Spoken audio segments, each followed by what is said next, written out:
right, guys, take it away.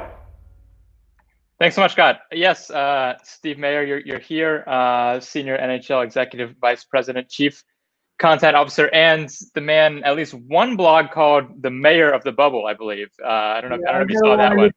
Yeah, I got a lot of nicknames, Jacob. Hub, City, Mayor, all of the above. All good. And thank you for having me, and good to see you. Oh, of course. It's a pleasure. And really, before we dive into it, I think, one of the things that set the NHL apart and made what you guys did all the more unbelievable is it wasn't just one bubble, but it was two bubbles that you were overseeing and trying to get to completion at once, right?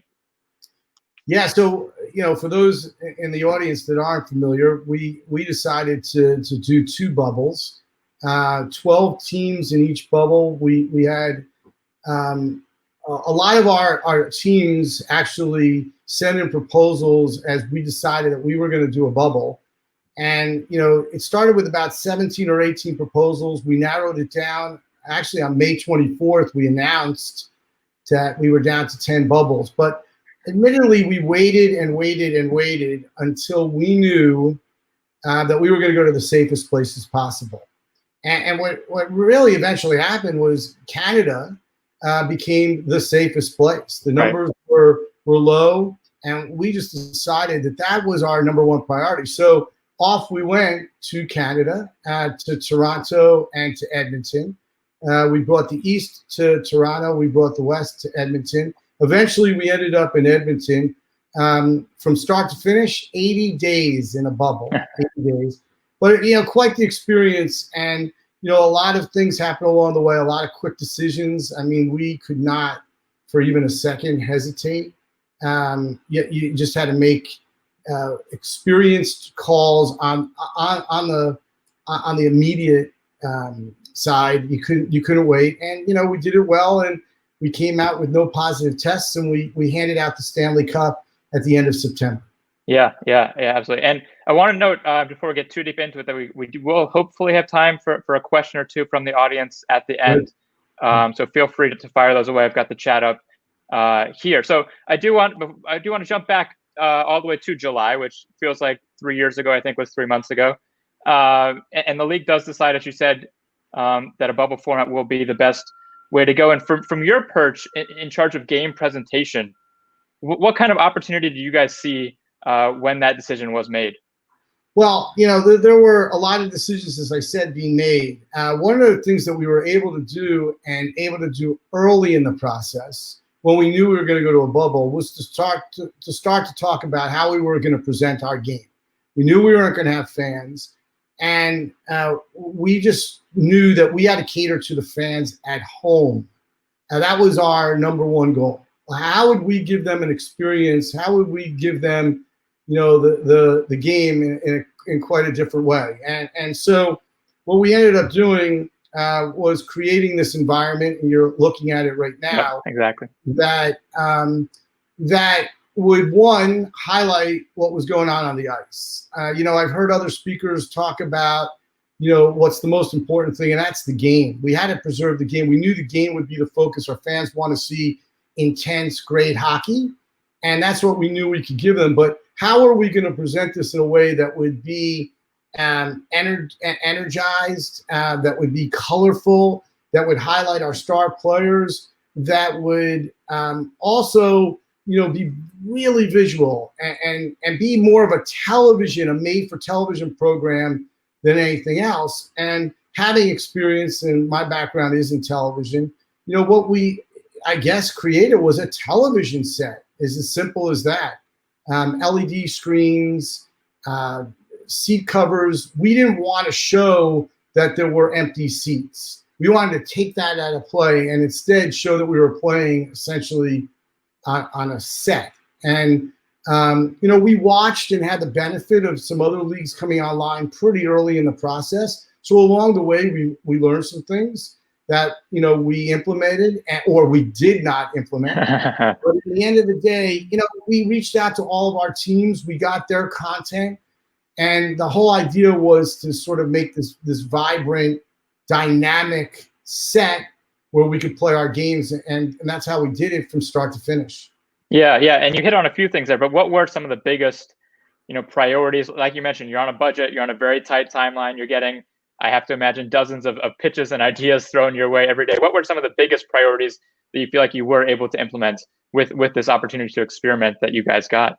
Well, I think, listen, while other leagues went with virtual fans, cardboard cutouts, all of that, we had said from day one that we weren't going to do it. The other was implementing fans in a way. I did hear, and I think they've done it really well, our friends at the WWE, Thunderdome, I think it's fantastic. The latency is low. For us, we weren't sold on latency. And no company had come to us with the great idea where a goal would be scored. And remember, we're not like basketball where there's a basket scored every minute. With us, there's 5 goals a game, 6 goals a game. And we wanted to have that immediacy if we were going to introduce fans, that it would be immediate. So we went another way. We went in another direction with the way we designed it. And as you see here, we wanted every game to look a little different, and we felt the way to do that was to play and prey off the colors of our teams, the players that were on the ice. All of those elements, hit our screens and made for this environment that we think was visually exciting. We got great feedback from our fans. They really liked the way the game was presented. They also liked the fact that once the puck was dropped, those screens stopped moving, the lighting stopped moving, and they also like the fact that occasionally along the way, and I'll just comment on some of these pictures, we added a little humor to the environment. We didn't take ourselves that seriously. We had some fun. We put up graphics that we got some notoriety for. People called us the National Humor League for a little while. We went with the dad jokes. Being a dad myself, I had some practice. And we had some fun things. We told the fans that once the game was over, please exit your couch safely. And we also did a play on fans where we actually showed real fans, the ones that. Yeah, I think we might have that slide here. I'm not sure. That one. Yeah, that one. Yeah, there it is. There, yeah. We actually put fans in the stands. Again, not taking ourselves so seriously. This is a whole different world we were playing in. We knew that. We embraced it. But we feel like, what we did was a little different than some of the other leagues. And I don't know whether that's good or bad, but we enhanced it. We made it better and better and better as we got all the way to our final. And our goal all along, this was not going to be a success at all unless we handed out that Stanley Cup. Mm-hmm. Somebody asked me, we went, our Stanley Cup won 6 games. In game 4, somebody said, wow, what a relief this must be for you. And I said, no, we're not done yet. And until we were done, we all could exhale. We all could realize that we did something that we thought was pretty special. We brought our sport back, at least for this time being, and we did it in a really successful and a safe way. That was where all the responsibility lied. Whether it's game presentation or being the mayor of a bubble, we had a lot of responsibility to keep people safe, and people had to be personally responsible when they were in the bubble. They had to do and follow protocols that were set out. Our medical team did an incredible job. We tested every single day. We wore masks. We socially distanced. We stayed socially and really personally responsible. And that's the reason why I think we got through this in a real successful way, and our players bought in. Yeah, I think that's the thing that can go kind of unsaid in conversations like this. But the quality of play on the ice was, it was no different than it was last year, the year before. Some of those multi-overtime games that you guys had were some of the best hockey people have seen in years. So, I think it's easy for that to go unmentioned. But along some of these things that you did experiment with, try out and adjust, what, if anything, do you think will translate to when we are no longer in a bubble, when you're not stuck in Edmonton for multiple months on end? What, if anything, do you think might we see differently because of what you guys learned this summer? Well, I think one of the things that we did really well, and one of the areas that I also run, being the chief content officer, is content. So yeah, content is king, no matter whether you have fans or not. We enhance that. I think that what we need to do, is continue to put content out there. I think this period of time is actually been really nice because our players have seen the value of content. They've seen the value of their own brands. They've been able to speak to their public, about everything. What are they doing? But how do they preach responsibility? And they've done a great job of it. Their social numbers have grown. Our social numbers have grown. We could be way better. I think the other thing is, and so much has been talked about, in this conference already about how do you go and talk to the younger folks. And that's one of the things that we focused on. We knew that we needed to be younger. Listen, there's a lot of people out there who love sports, but everybody came back at the same time.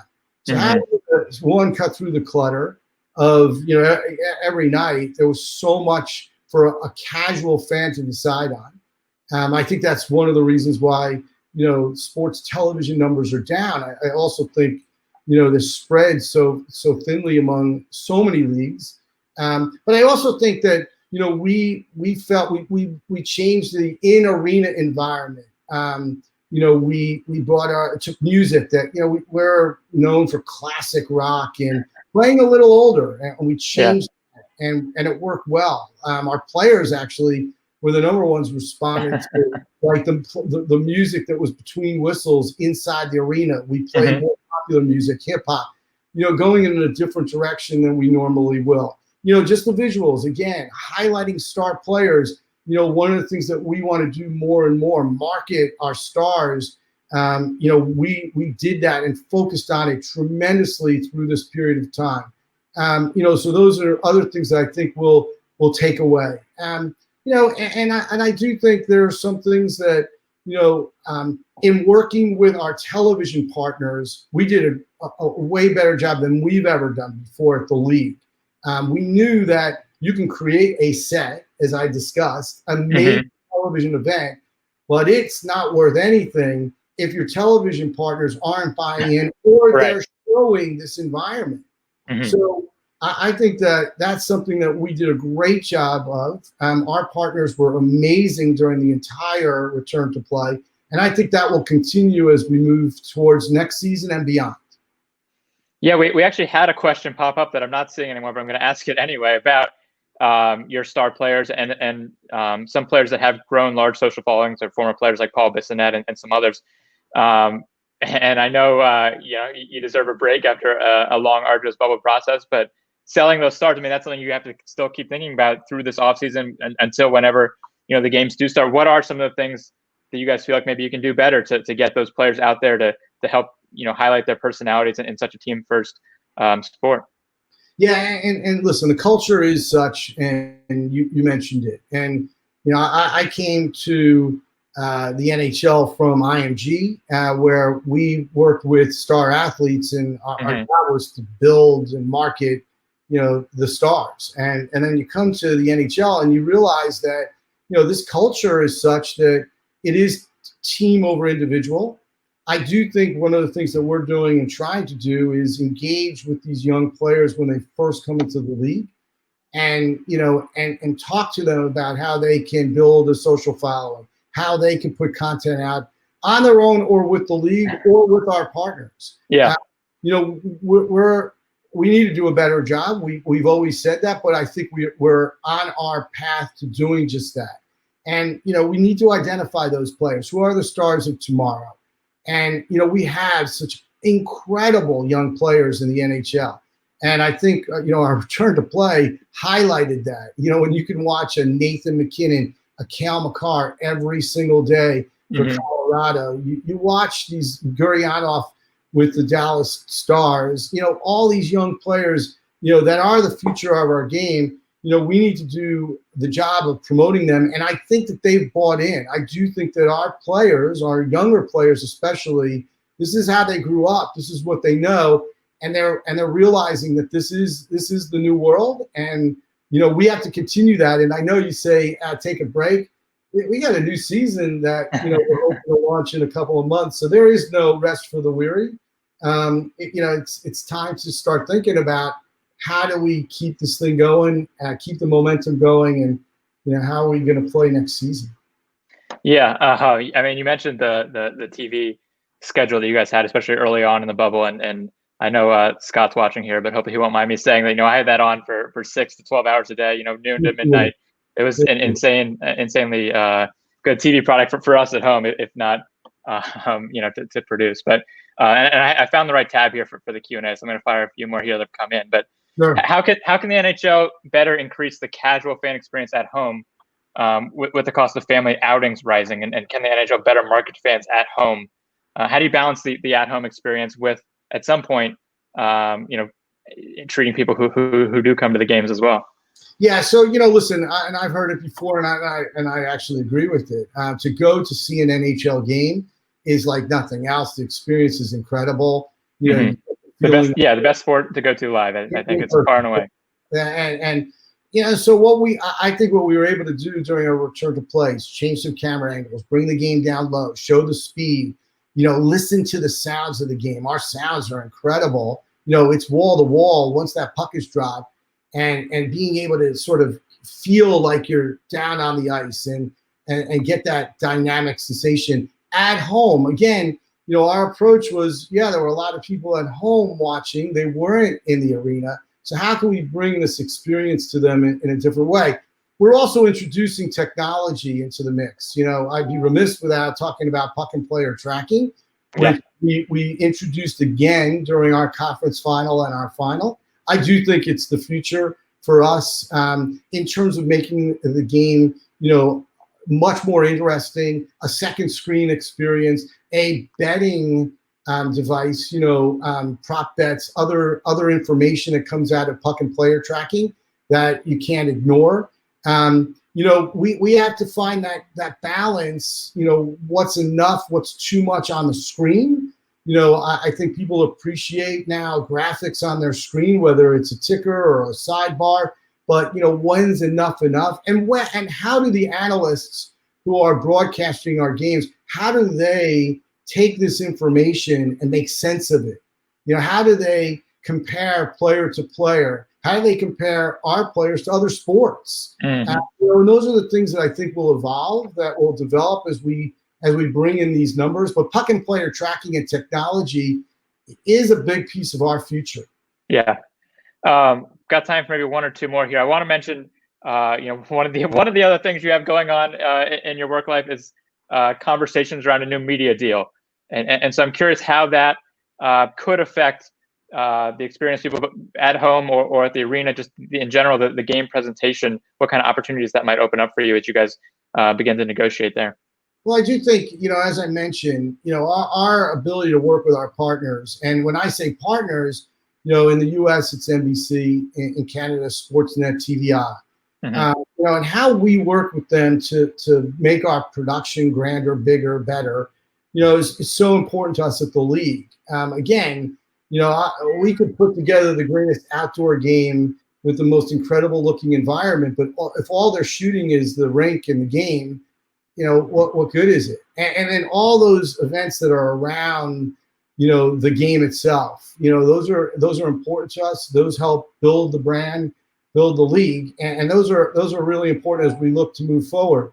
There's been a lot written, of where we might be going, who's talking to us. I do think, moving forward, it's just important for us to grow and keep growing the production value of our game, adding cameras. We're not afraid at all to experiment in any single way with technology, with cameras, with microphones. It's something that we welcome.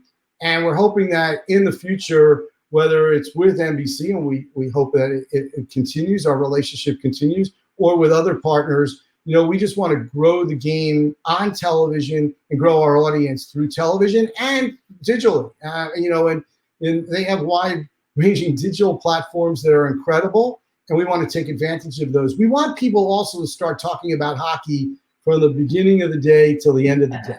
And that's important. And other sports have that advantage, mm-hmm. where the show's on during the day. And I think moving forward with a new TV deal, that's something that we're going to be focused on. Fantastic. Maybe one more question here before Scott cuts me off from Michael Gannetti here. I want to talk about youth hockey. I need to talk to Jacob about watching hockey all day when he's supposed to be working. it enhances writing skills. It is work. It is work, Scott. I'm If his taking notes. work wasn't so darn good, I would care, Steve. But you know what? He's all good in my book. Hey, it's all good. Listen, he gets an A for that effort. I love it. That is right. Last question here, and then I'll let Scott take over. Is gambling and odds and fantasy games and all sorts of that is showing up in broadcast more and more. How are you guys thinking about that at the NHL, and what opportunity do you see on that level? Well, again, I mentioned puck and player tracking. Listen, I don't think as we move forward, we're going to shy away from it as other sports are in the same, how we're going to do it. I do think our new TV deals will have elements of, programming and content. That's my role, in that world. We realize it's a way to grow the sport and interest in the sport. We feel like in all sports, the more that you can gamble on, the more interest you will have. So I think moving forward, it's not something that we're going to shy away from at all, but it's still in development. And, I do think you'll see, odds and other talk of gambling, creep more and more into some of the things that we're doing. Perfect. Well, I think I've got to report to the principal's office now, so I'll hand it over to Scott. Thanks so much, Steve. Thanks, Jacob and Steve. I have an easy one we can bet on. I like to tweak all my Canadian friends. Like, will a Canadian team win the Stanley Cup? No. You know what? It's going to happen soon. Come on. You just saw last night with baseball, 32 years, and they've had a streak of all these teams now winning after so many years. Come on, it's going to happen soon. All right, I've got Steve Mayer down as Austin Matthews. He gets it done in Toronto. Notice I didn't say Toronto. Toronto. Notice I did not say that which teams. I know. You can. I can. I can. All right. Thank you, Steve. Thank you, Jacob.